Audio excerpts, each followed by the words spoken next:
বাংলাদেশের যারা রাজনীতি করছেন, আপনারা এতদিন ধরে মানুষের তৈরি এই গণতান্ত্রিক ব্যবস্থা, তথাকথিত গণতান্ত্রিক ব্যবস্থা, সো কল ডেমোক্রেটিক সিস্টেম, পুঁজিবাদী অর্থনৈতিক ব্যবস্থা আপনারা গ্রহণ করেছেন।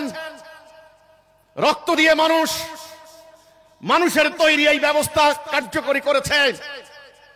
ব্রিটিশরা ৩০০ বছর আমাদেরকে শাসন করেছে, শোষণ করেছে, লুণ্ঠন করেছে, ট্রিলিয়ন ট্রিলিয়ন ডলার তারা লুণ্ঠন করেছে।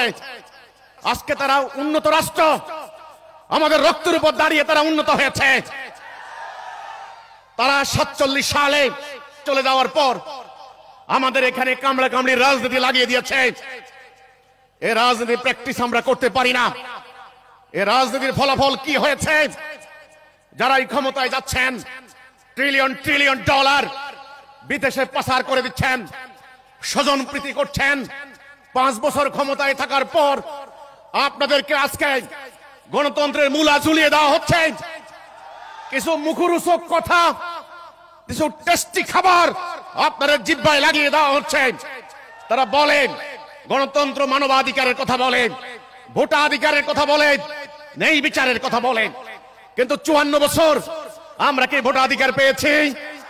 এটা হলো মূলা।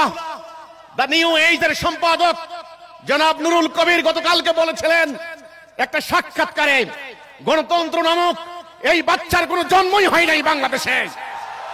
এতদিন গণতন্ত্রের কথা বলা হয়েছে।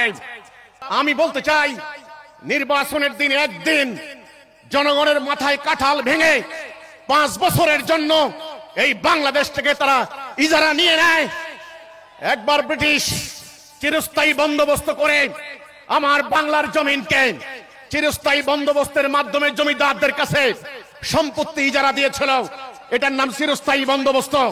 ঠিক তেমনি ব্রিটিশ চলে গিয়েছে, তাদের তৈরি করা রাজনৈতিক ব্যবস্থা যারা কায়েম রাখতে চায়, মানুষের তৈরি এই ব্যবস্থা তারা ৫ বছরের জন্য এই দেশটাকে জমিদারি তালুত মনে করে। একদিন আপনার পায়ে পড়ে, একদিন আপনার সাথে কোলাকুলি করে, একদিন আপনার পিঠের ময়লা সাফ করে দেয়, আপনাকে আব্বা ডাকতেও কোনো চিন্তা করে না। ওই একদিন পরের দিন থেকে আপনাকে আর চেনে না। ক্ষমতায় যারা যায় তারাই হয়ে যায় ফ্যাসিস্ট। আমি কোন দলের নাম বলছি না, আমি কোন ব্যক্তির দোষ দিচ্ছি না। সিস্টেমটাই এমন, বাঁকা রাস্তায় কোনোদিন আপনি সোজা চলতে পারবেন না। আজকে তরুণরা তোমরা বিপ্লব করেছ, বুকের তাজা রক্ত ঢেলে দিয়েছ। তোমাদের মায়েরা আজকে কাঁদতে কাঁদতে চোখের পানি শুকিয়ে গিয়েছে। তোমরা বিপ্লব করেছো ৯০-তে, বিপ্লব করেছো ২৪ সালে। যত বিপ্লব করো তোমাদের মুক্তি পাবে না তোমরা। আর একটা বিপ্লব করো, আর একটা ঘোষণা দাও, আমরা মানুষ, আমরা আল্লাহর প্রতিনিধি, আমরা হুকুম মানবো আল্লাহর, আমরা বিধান মানবো আল্লাহর। এই একটা বিপ্লব করো, যেই বিপ্লব নবী করিম সাল্লাল্লাহু আলাইহি সাল্লাম করেছিলেন। তোমার ভাগ্য পাল্টে যাবে, বংশ পরম্পরায় আর জীবন দিতে হবে না। আজকে আমাদেরকে সিদ্ধান্ত নিতে হবে, এই সন্ত্রাস, এই হানাহানি, এই অপরাজনীতি, এই ধর্মের নামে ব্যবসা, এগুলি কি চলবে? নো। যদি না চলে, এখন থেকে সিদ্ধান্ত নিতে হবে, আল্লাহর দেওয়া জীবন ব্যবস্থা কায়েম করো। মানুষের তৈরি ভুল ব্যবস্থা অকার্যকর প্রমাণ হয়েছে, ব্যর্থ প্রমাণ হয়েছে। মানুষের তৈরি ব্যবস্থা ত্রুটিযুক্ত, মানুষকে শান্তি দিতে পারবে না। আল্লাহ রাব্বুল আলামিন মহান, নিখুঁত, তিনি আমাদের জন্য জীবন ব্যবস্থা দিয়েছেন। আল্লাহর দেওয়া জীবন ব্যবস্থা গ্রহণ করার ক্ষেত্রে আমাদের দুটি কারণ। নাম্বার 1, মানুষের তৈরি ব্যবস্থা ব্যর্থ হয়েছে। রাজনৈতিক দুর্বৃত্তায়ন বন্ধ করতে পারে নাই, আদালতে মামলা ন্যায় বিচার নিশ্চিত করতে পারে নাই, অর্থনীতিতে সুদ বন্ধ করতে পারে নাই, শিক্ষানীতিতে দুর্নীতি বন্ধ করতে পারে নাই। কাজেই ১ নাম্বার, মানুষের তৈরি এই ব্যবস্থা ব্যর্থ, অকার্যকর, ফেইল্ড। ২ নাম্বার, আমাদের ইমানি বাধ্যবাধকতা, আমাদের ধর্মীয় বাধ্যবাধকতা। আমরা মুমিন, আমরা আল্লাহকে বিশ্বাস করি। আজান দিলে আমরা নামাজ পড়তে যাই, রমজান মাসে রোজা রাখি, হজের মাসে আমরা হজ করতে যাই। আমরা আল্লাহকে বিশ্বাস করি, আমরা যাকাত দেই, আমরা পবিত্র কোরআন তেলাওয়াত করি। যেই কোরআন আল্লাহর নাযিল করা বিধান, আমি মুসলমানদেরকে বলতে চাই, আমরা ইমানে বাধ্যবাধকতা হেতু আল্লাহ দেওয়া বিধানকে মানতেই হবে। আল্লাহ বলেছেন কোরআনে, যদি তোমরা আমার কিছু মানো কিছু না মানো, এটা হলো শিরিক। আংশিক মানা আংশিক না মানা এটা আমরা করতে পারি না। সম্পূর্ণরূপে আল্লাহর বিধান মানতে হবে। আল্লাহ শিরিক ক্ষমা করেন না। কাজেই আমরা যেহেতু নামাজ পড়ি, আমাদের আদালতে বিচার হবে আল্লাহর আইনে। আমরা যেহেতু রোজা রাখি, আমাদের অর্থনীতিতে সুদ চলে না। আমরা যেহেতু হজ করি, আমাদের অর্থনীতি, আমাদের রাজনীতি হবে খোলাফায়ে রাশিদুনের অনুকরণে। ইমানি বাধ্যবাধকতা আল্লাহ কোরআনে বলেছেন সূরা মায়েদা 44, 45, 47, যারা আমার নাজিল করা বিধান দ্বারা ফয়সালা করে না, তারা কাফের, তারা জালেম, তারা ফাসিক। আমার কথা নয়, সমস্ত আলেমরা সেটা জানেন। এই দুটি কারণে আমাদেরকে চলমান বর্তমান ব্যর্থ মানুষের তৈরি ব্যবস্থাকে প্রত্যাখ্যান করতে হবে। আপনারা কি মানুষের তৈরি বিধান চান? আপনারা কি আল্লাহর বিধান চান? আগামী দিন নির্বাচন করবে, এটার নাম গণভোট।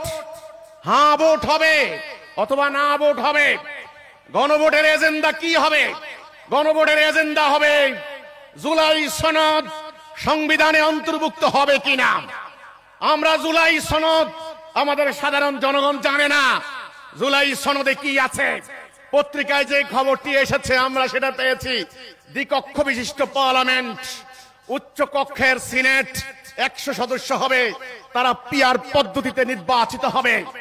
কিন্তু যারা জুলাই সনদ করেছেন তারা পশ্চিমাদের থেকে আমদানি করা, তারা অধিকাংশই এই দেশের নাগরিক নয়, অনেকে আছেন দ্বৈত নাগরিক। তারা কি জুলাই সনদে এই প্রস্তাব দিয়েছেন আগামী দিন আল্লাহর বিধান চলবে কি চলবে না?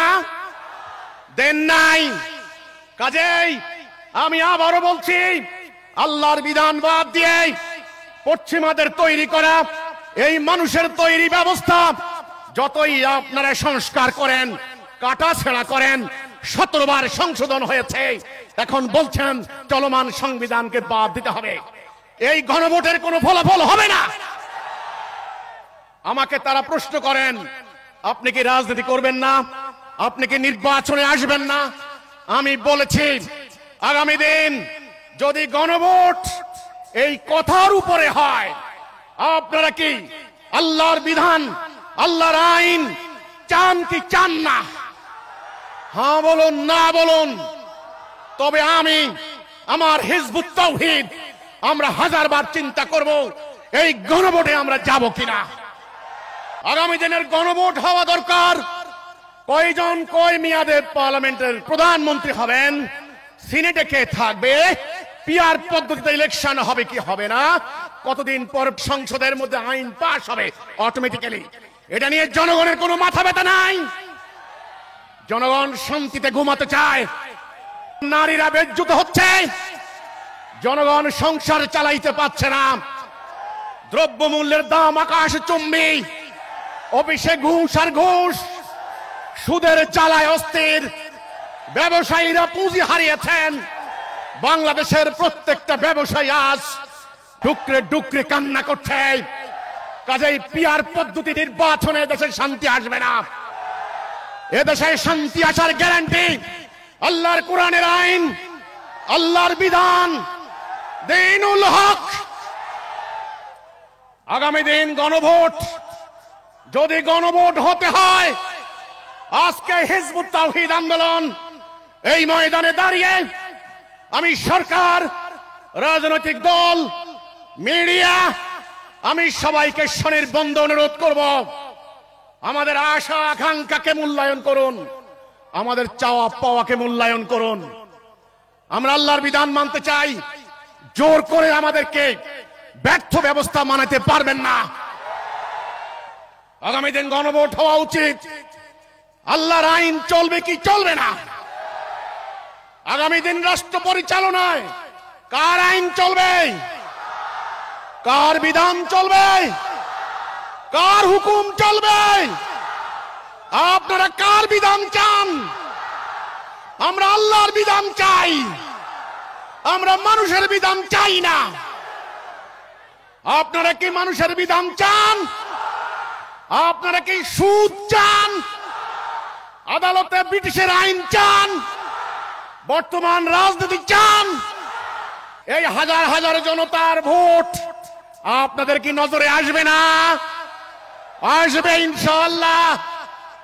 হিজবুত তাওহীদ অরাজনৈতিক আন্দোলন।